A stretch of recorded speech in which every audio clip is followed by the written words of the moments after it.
2024년 7월 9일 새벽입니다.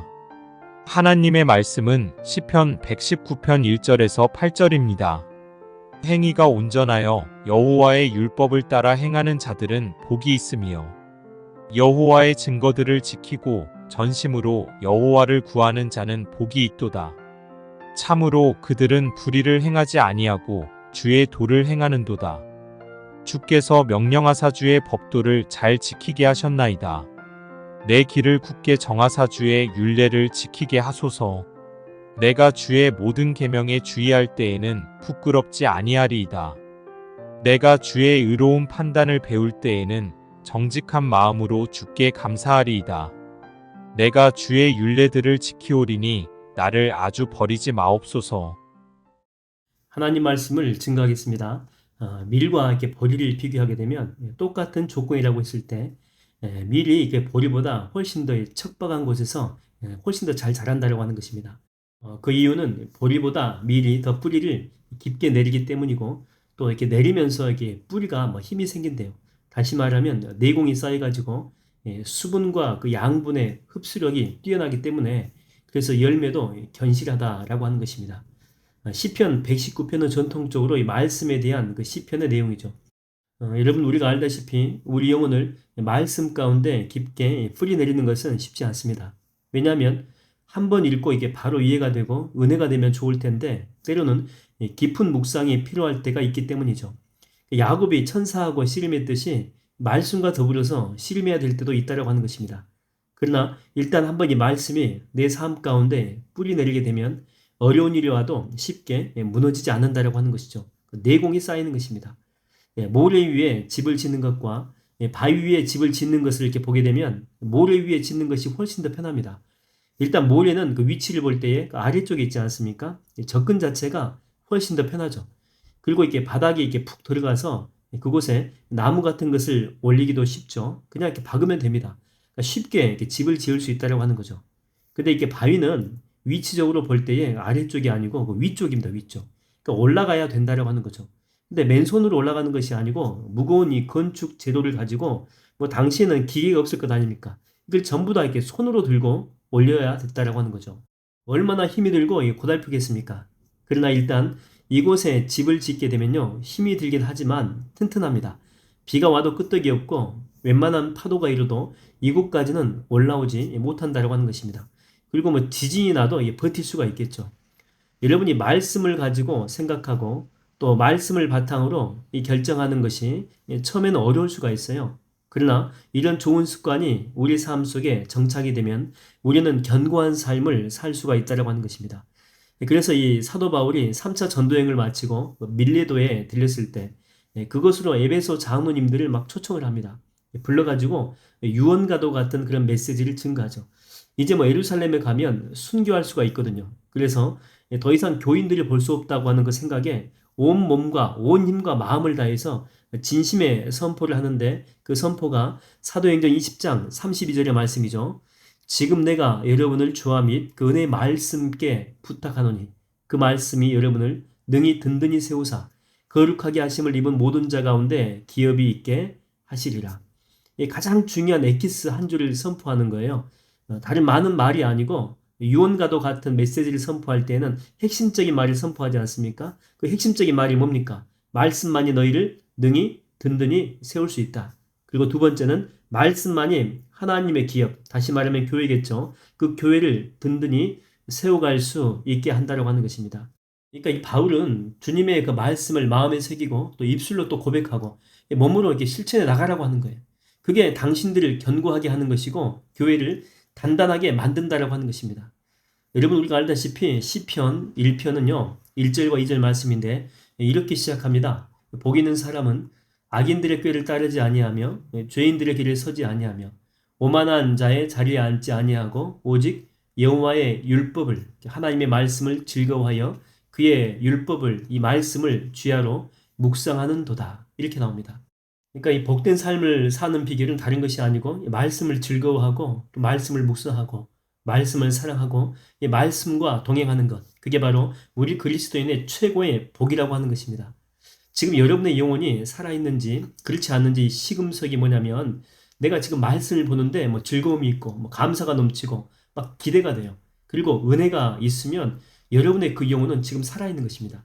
그런데 이 말씀을 읽어도 아무런 감동도 없고 은혜도 없고 이 감사함 자체가 없다면 여러분이 현재 지금 어떤 삶을 살고 있는지 몰라도 남들이 볼 때 뭐 괜찮은 삶이라고 할지 몰라도 여러분은 복 있는 그런 사람이 아니고 죄인의 길에 서 있는 정말 비참한 모습일 수 있다고 하는 것입니다. 여러분, 하나님의 말씀은요, 살았고 운동력이 있습니다. 그 살아있는 말씀을 붙들 때만이 우리 인생은 다시 소망이 있을 수 있다고 하는 거죠. 저는 여러분이 오늘 하루만이라도 정말 짧은 말씀이라도 묵상하고 또 되뇌이고 또 암송하고 선포하고 그래서 이렇게 말씀이 주는 영적인 그런 기적들이 있잖아요. 이 권세가 있잖아요. 이것을 맛보는 복된 하루가 되기를 주의 이름으로 축원드립니다.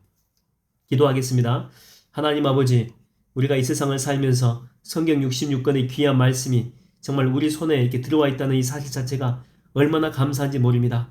초대교회 때도 또한 종교개혁 시대 때도 이 말씀 자체가 너무나도 귀했기 때문에 한 개인이 말씀 전체를 가지고 있는 것 정말 쉽지 않았습니다. 그러나 지금은 말씀이 저희와 함께 있는데 언제든지 볼 수 있는데 언제든지 묵상할 수 있는데 저희들은 하나님 말씀을 보지 않습니다. 말씀이 주는 은혜가 있고 권세가 있고 능력이 있는데 하나님 우리는 말씀을 보지 않고 묵상하지 않기 때문에 하나님께로부터 오는 성령의 권세와 능력 그 어떤 것도 한 번도 맛보지 못한 채 이렇게 인생을 살아가고 있습니다. 하나님 말씀은 살아있는데 그 살아계신 말씀을 내가 오늘 붙들어서 다시 나를 살려주시옵소서. 내 죽어있는 영혼 다시 살게 되기를 원합니다. 말씀을 통해서 다시 깨지게 하여 주시고 말씀을 통해서 비전을 다시 품게 하여 주시고 말씀을 통해서 회복되게 하여 주시옵소서. 감사드렸고 예수님의 이름으로 기도하옵나이다. 아멘.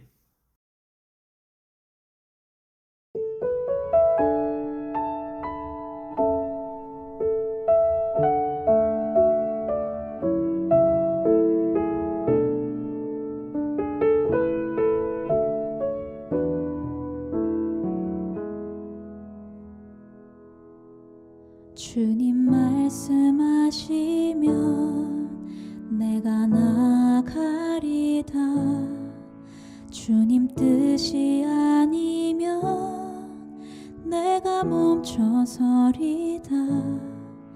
나의 가고 서는 것 주님 뜻에 있으니 오 주님 나를 이끄소서.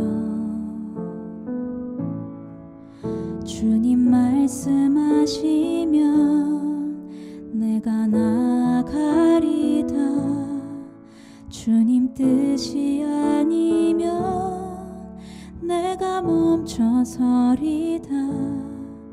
나의 가고 서는 것 주님 뜻에 있으니 오 주님 나를 이끄소서. 뜻하신 그곳에 나 있기 원합니다. 이끄시는 대로 순종하며 살리니 연약한 내 영혼 통하여 일하소서. 주님 나라와 그 뜻을 위하여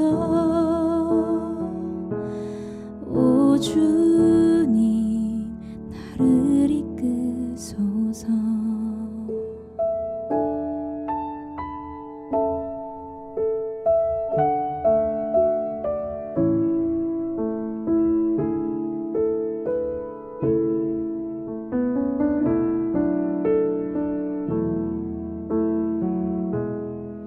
주님 말씀하시면 내가 나가리다. 주님 뜻이 아니면 내가 멈춰서리다. 나의 가고 서는 것 주님 뜻에 있으니 오 주님 나를 이끄소서. 뜻하신 그곳에 나 있기 원합니다. 이끄시는 대로 순종하며 살리니 연약한 내 영혼 통하여 일하소서. 주님 나라와 그 뜻을 위하여 뜻하신 그곳에 나 있기 원합니다. 이끄시는 대로 순종하며 살리니 연약한 내 영혼 통하여 일하소서. 주님 나라와 그 뜻을 위하여 오 주님 나를 이끄소서. 오 주님 나를 이끄소서. 오 주님 나를 이끄소서.